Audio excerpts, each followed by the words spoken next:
that it is not a non-starter for the Cavs to have this conversation with the Pacers before they have an assurance that Paul George would be willing to sign long-term, because they are so confident in their culture and the response they've gotten from veterans who have been all around the NBA, and then they land in Cleveland and they say, man, this is a better atmosphere than I've ever played in before in my career, that they could have a guy like Paul George change his mind over time to come in and decide, you know what, I do want to stay in Cleveland. I do want to resign there. I do not want to go to L.A., as it seems to be his current thinking. But again, this would involve substantial risk for the Cavs to part with either a Kyrie Irving or a Kevin Love, because that's what it would take to get this deal done. Obviously, when LeBron was in Miami, they had some great duels between the Heat and the Pacers. I wonder, being around LeBron all the time and literally knowing that everybody knows the Cavs are going to have some shakeup of some sort, what LeBron thinks about the game of Paul George since they met as rivals on the biggest stage in the Eastern Conference. I mean, I don't know if it's too strong to call him a fan of Paul George's, but certainly there is strong admiration, not only for what he brings to the court, but for the perseverance he showed coming back from that horrific leg injury that he suffered with Team USA in Las Vegas a couple of years ago, coming all the way back to being an all-NBA type of talent. And, you know, the funny part about LeBron and Paul George, theoretically they play the same position, but because LeBron is so versatile, that would not be a problem for the Cavs for them to bring in Paul George. LeBron can basically play with anybody, even if the traditional, you know, the position on the back of the basketball card says them both at small forward. There would be no problem in terms of overlap. LeBron can, you know, mesh his game with any talent that is brought in. This is CJ back with the GOAT Sports Talk.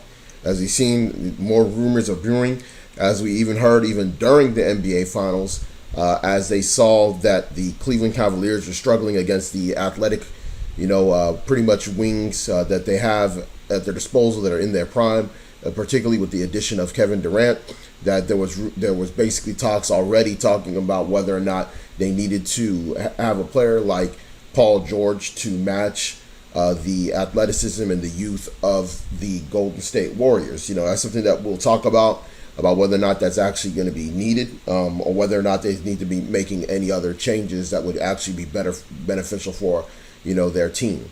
All right, now, so here it is. This is actually sources coming from, a couple of different sources, but mainly, as you saw in the video, from Dave McMenamin. He's actually an ESPN Cavaliers reporter, so he actually specializes in all things Cavaliers, so he kind of has a little bit more insight on what the Cavaliers are doing. So it says here that the sources that the Pacers reached out to the Cavs about possible Paul George deal.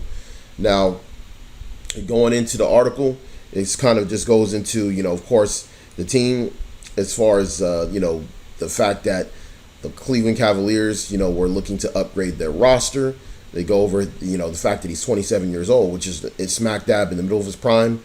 And when you go into pretty much, some of the things that they talk about, it says here, of course, that the last season of his deal is going to be the 2017-2018 season. And there's already talks that he's already told, the Indiana Pacers that he's willing to opt out of his deal and actually go into free agency. So he's letting them know up front, which I believe that his agent is doing that because they want to actually have leverage to move actually right now. Basically, it's like this. Paul George prefers not to probably spend another year in Indiana when he could probably just get traded to LA, go and buy a house, get settled in, get socialized with all the stars and the locals and all that stuff, and then be part of a recruiting process that would help probably bring more talent in the summer of 2018. So there's, it makes sense to probably do that. And when you go in here, skip down in the article. This is from ESPN.com. It says that said that there are only two assets that Cavs possess that would likely grab the Pacers' attention in a potential swap, operating under the assumption that LeBron James is untouchable. It'd be Kevin Love and Kyrie Irving, which everybody knows that Kyrie Irving isn't untouchable. I don't believe that there's no way that there could be any kind of deal that Indiana Pacers could package that would would maybe even cross the mind of Cleveland to even accept that would involve Kyrie Irving. Kyrie Irving is pretty much untouchable. I mean, at least in that particular trade. Now, if you're talking about, other players, I could see other players that would, make them think. But I mean, we're talking about some very elite young talent that would make them change their mind as far as, anything outside of, Kyrie Irving. I mean, I don't even want to go down the list, but you can imagine on your own what players that you'd be willing to trade Kyrie Irving, for if you're Cleveland. Now, going on, I'm going to go into kind of more of the salary cap thing. You see this picture from LeBron James' Instagram back in April. He says, nothing but love and respect. It says, love the battle last night, bro. Glad to see you back to where you belong. Young King 13, strive for greatness. Okay, so, hey, there's a lot of things that I could kind of go into as far as, LeBron James and Paul George, man. But, there's a reason why I believe that they would be a good dynamic duo for at least the next 3 years if they were to get together.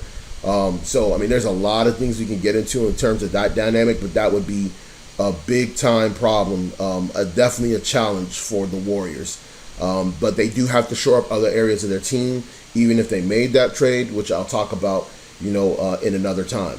Now, going on, let's talk about some of the things that they said in regards to contract, because when you go into the contract issue of Paul George, to me, the main thing with Paul George and his situation is that he could potentially get that supermax deal.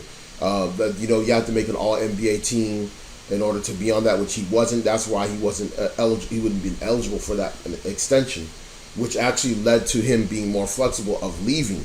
Now, if he plays, the reason why he would want to leave and go to possibly LA, because if he gets traded, he goes to LA. Let's say the team does decent, they make it. Maybe they don't make the playoffs. I mean, there's even with the talent that they have, even with the pick that they would have, even if Paul George goes there, it'd be very difficult for them to make the playoffs in the West.